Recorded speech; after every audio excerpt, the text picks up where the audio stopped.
What's up, YouTube? This is Nooch. Welcome to my man cave. Now, we've been seeing in the news lately a little bit about PlayStation Now, which is a cloud-based streaming service that Sony hasn't gone into an incredible amount of detail yet. They have, however, said that you'll be able to play PlayStation 1 and PlayStation 2 games. Apparently, this system is going to work on PlayStation 3, PlayStation 4, PlayStation Vita, and they haven't said one way or another, but very likely it will probably also be on smartphones and computers. Now, this has the potential to be a massive boon for gamers, because when the game systems have come out lately, the Xbox One, the PlayStation 3, not the first version of PlayStation 3, I know that one can play all the games, PlayStation 4, they're not backwards compatible. But if this PlayStation Now service comes out and it lets us play all the PlayStation 1 games, all the PlayStation 2 games, all the PlayStation 3 games, and maybe even some Vita games that'll work on your console, I'm not sure.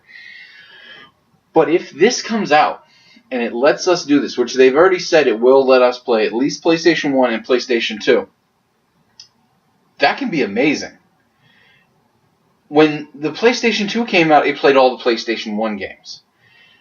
And we thought that was amazing. We as gamers, we thought that was the shit. It was great. I didn't need the PlayStation 1 anymore.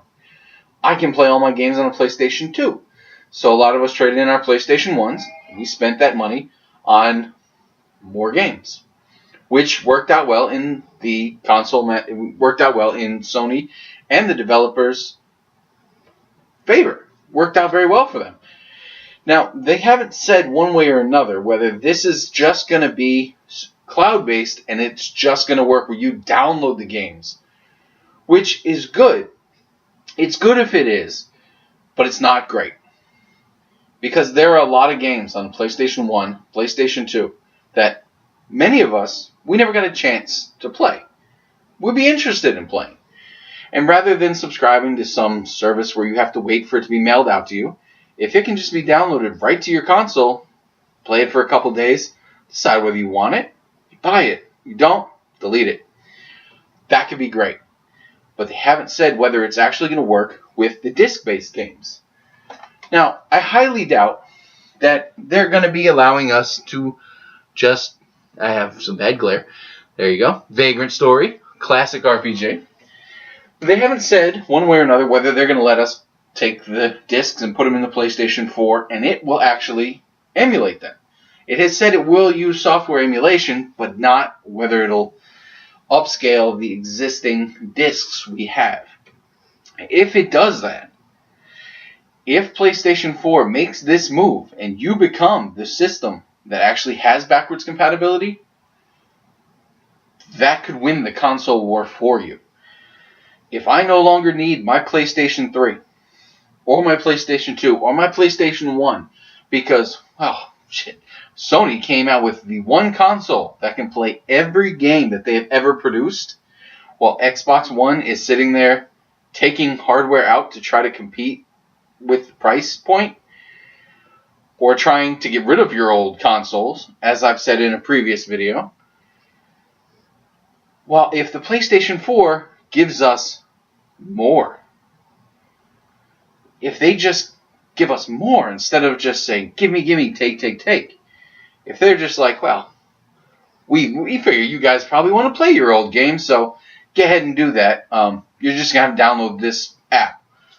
And even if we have to pay a couple dollars a month, and it gives us the ability to play all our old games, and try out new games, and buy them, possibly for a discounted price for being members of the PlayStation Now,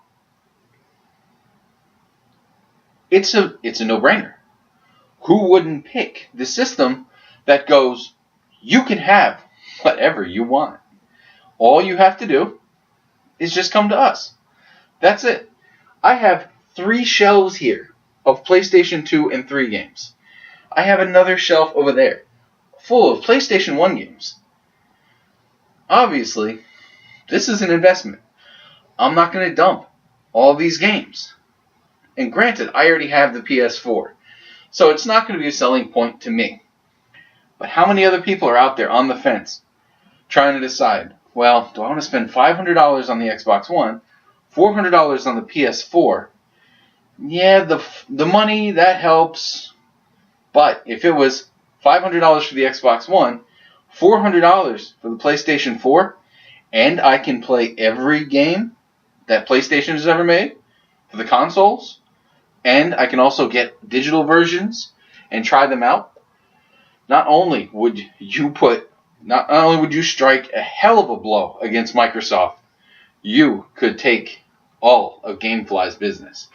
You could take everything. And that is the point. Once again, I am Nooch. I'll see you around.